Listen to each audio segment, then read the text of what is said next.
అంబటి రాంబాబు సంబంధించిన సంఘటనలో DGP office, special protection force, ఆ తర్వాత ఇంకా ఎస్పీ ఆఫీసు, డిఎస్పీ, రకరకాల ఆఫీసులు అన్నీ ఆ చుట్టుపక్కలే ఉన్నాయే.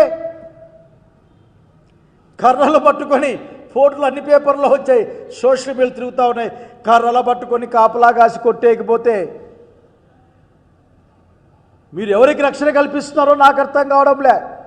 మొన్న వెనకటికి అన్నట్లు ఒకరు, ఈ రాష్ట్రంలో గూండాలకి, దుర్మార్గులకి, ప్రజల్ని హింసించే వాళ్ళకి చాలా పటిష్టమైన భద్రత ఆంధ్రప్రదేశ్ ప్రభుత్వం కలగజేస్తూ ఉందని జనాలు మాట్లాడుకుంటూ ఉన్నారు. మీరా భాష గురించి మాట్లాడేది? మీ ఎమ్మెల్యే, స్థానిక అనంతరం ఎమ్మెల్యే చిన్న ఎన్టీఆర్ వాళ్ళమ్మ గురించి అన్యాయంగా మాట్లాడితే, అనేకమైన విషయాలు పబ్లిక్ డొమైన్లోకి వస్తే మీ దగ్గర నుంచి ఏదైనా ఉందా? మరి చంద్రబాబు నాయుడు గారే నీది తప్పుడు పుట్టకాని మా నాయకుడు జగన్మోహన్ రెడ్డి గారి గురించి మాట్లాడుతుంటే ఏమనుకుంటున్నారు చంద్రబాబు నాయుడు గారు? మీరు చెప్పాల్సిన అవసరం ఉంది, ప్రజలు కూడా అడగాల్సిన అవసరం ఉంది.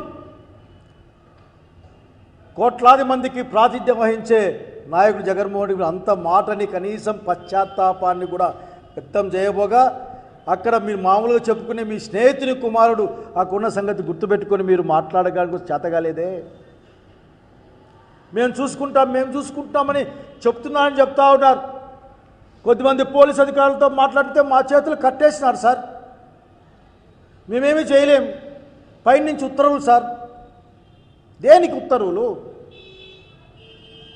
ఎస్సీ ఎస్టీ బీసీల పైన జరిగే దౌర్జన్య కాండని అరికట్టడానికి పోలీసులు పనిచేయాలి. నోరు లేని, ధనబలం లేని, భుజబలం లేని పేదవాళ్ళ ఆస్తుల్ని ఆక్రమిస్తూ ఉంటే దాన్ని కాపాడడం కోసం పోలీసులు పనిచేయాలి. ఇవన్నీ ఏమీ లేకపోగా కేవలం చూస్తూ ఊరకనే. నాకు ఆశ్చర్యం వేస్తుంది, కనీసం ఒకరి మీద ఒక దెబ్బేసి వాడి పక్కకి నెట్లేరా మీరు? ఒక దెబ్బేసి అదేముండదు, మిర్రి చూస్తారని చెప్పి కనబడుతుంది ఫోటోల్లో మాకు. కనుక దయచేసి మాకు అర్థమవుతుంది, మాకే కాదు ప్రజలకు అర్థమవుతా ఉంది. సరికొత్త రాజ్యాంగం, సరికొత్త నియంత్రణ దేవుడు, సరికొత్త ఆచరణ, సరికొత్త విచారణ ఆంధ్రప్రదేశ్ రాష్ట్రంలో వేళ్ళూనుకునే విధంగా ప్రజల అభిమానంతో ఎన్నికల్లో గెలవాల్సింది పోయి ప్రజల్ని భయపెట్టి అధికారాన్ని కాపాడుకునే ప్రయత్నం చేస్తూ ఉన్నారు. ఆ లడ్డు విషయంలో మీరు మాట్లాడిన అన్ని ఘోరమైన మాటలకి క్షమాపణ చెప్పి ఇంకా పాప పరిహారార్థం ఏమో చేయాల్సింది పోయి దాన్ని బుకాయించే ప్రయత్నంలో ఆంధ్రప్రదేశ్లో విధ్వంసాన్ని సృష్టిస్తున్న విషయాన్ని స్పష్టంగా చెప్పాలనుకుంటా ఉన్నాం. మీకు కోపం వస్తుంది, ఎందుకంటే మీకు తెలుసు మీరు చేసిన తప్పని, మీరు చేస్తున్నది అన్యాయమని మీకు కనీసం ఎక్కడో అయినా కొద్దిమందికైనా మీ పార్టీలో అనిపిస్తూ ఉంటుంది. మీరు 10 రూపాయలకే భూములు అమ్మినప్పుడు, ఉచితంగా భూములు అమ్మినప్పుడు, లూలుకైతే దోచిపెట్టినప్పుడు, అది మీ వ్యక్తిగత విషయంగా మారిపోయినప్పుడు అడిగేవాడు ఉండకూడదు. అడిగితే భయపడిస్తారు, అడిగితే బెదిరిస్తారు. ఇప్పటికైనా కోరుతా ఉన్నాం, నిజంగా 5 గంటల పాటు అంత విచ్చలవిడిగా అరెస్ట్ చేశారు. అరెస్ట్ అయిపోయిన తర్వాత ఇంట్లో కాలిస్తే, ఇంట్లో అంటే అందరినీ పెట్టి సజీవంగా దహనం చేద్దామనుకున్నారా? అక్కడ స్థానిక ఎమ్మెల్యే భర్త గారు, అట్లాగే స్థానిక ఎంపీ, కేంద్ర మంత్రి గారి మనుషులు ఉన్నారని, భర్త గారు ప్రత్యక్షంగా ఉన్నారని వినిపిస్తా ఉన్నాయి, వార్తలు వస్తూ ఉన్నాయి. మీకు నేను వినిపించాను. కనుక సుభాషితాలు చెప్పే వాళ్ళు మారారు, సుభాషితాల పదాలు కూడా మారాయి. ఆవేశమట, ఆవేశంలో తిట్టారట. ఆడు ఒక అక్కయ్య తిడతా ఉంది, ఆరాని మాటలు వినపడలేదా?